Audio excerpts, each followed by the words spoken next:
Hi everyone, welcome back to another episode of Listen. Today we're diving into a topic that's on everyone's minds, artificial intelligence, AI, and the future of work. AI is transforming workplaces around the world, and in this episode we'll unpack which jobs are most at risk of being changed or even taken over by AI systems.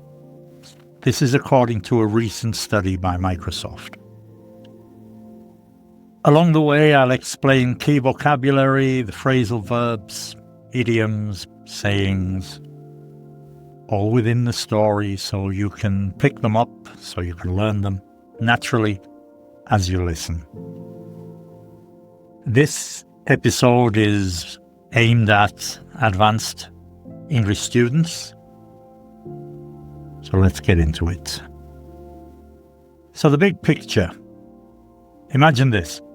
You're at your desk, sipping coffee, and you stumble across a study by Microsoft. To stumble across something is to find something unexpectedly.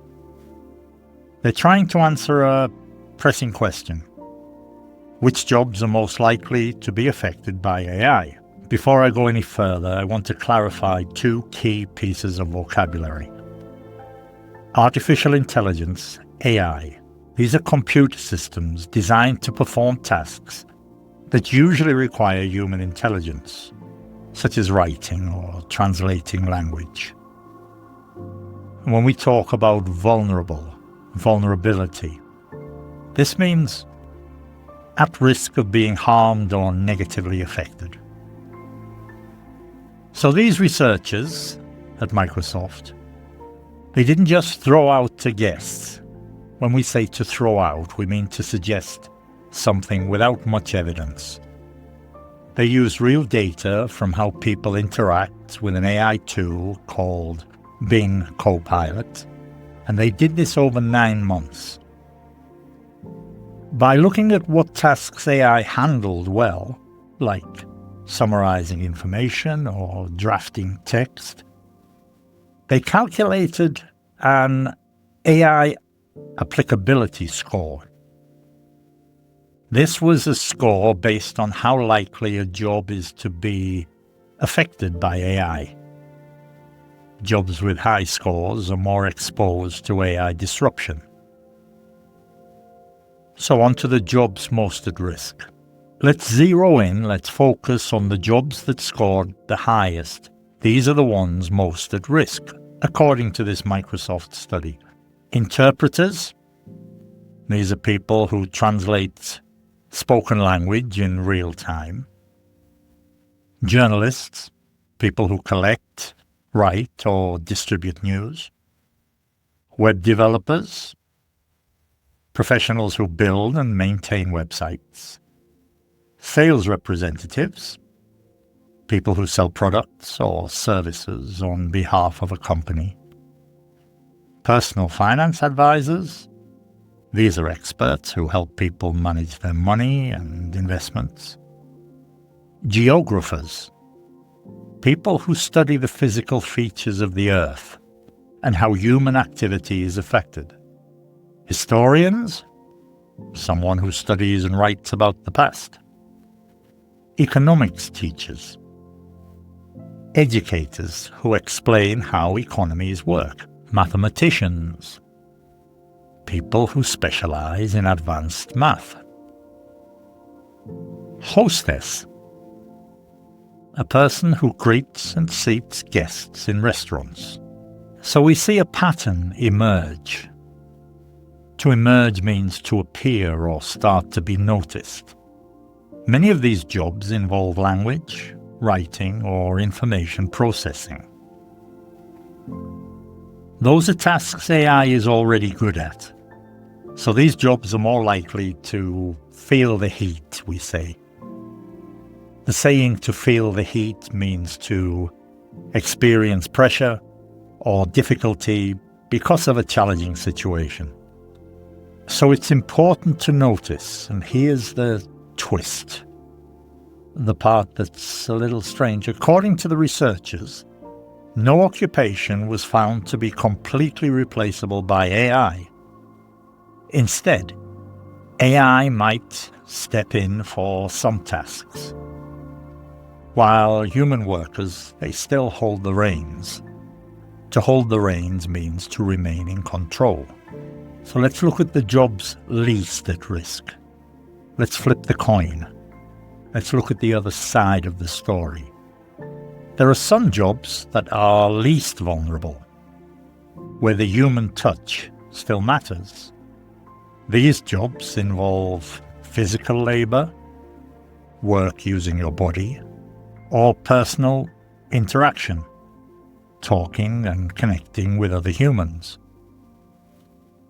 Some of these include nursing assistants, healthcare workers who help nurses care for patients, massage therapists, professionals who use touch to relieve muscle tension, roofers, workers who build or repair roofs, tire builders, workers who assemble tires, oral surgeons, specialized doctors performing surgery in the mouth, oral surgeons, floor sanders, workers who prepare floors by smoothing the surface, embalmers, professionals who prepare bodies for funerals, ship engineers.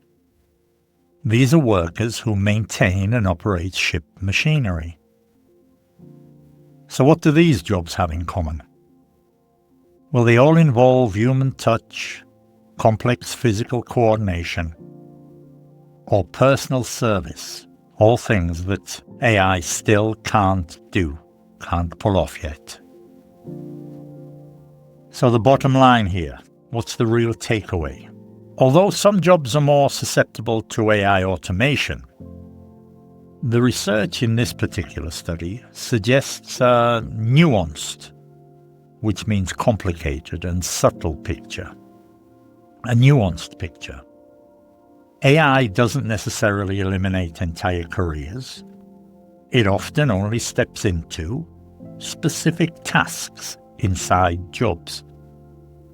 Steps into means to begin to be involved in. People are still essential for judgment, creativity, and empathy. These are strengths that machines haven't fully mastered yet.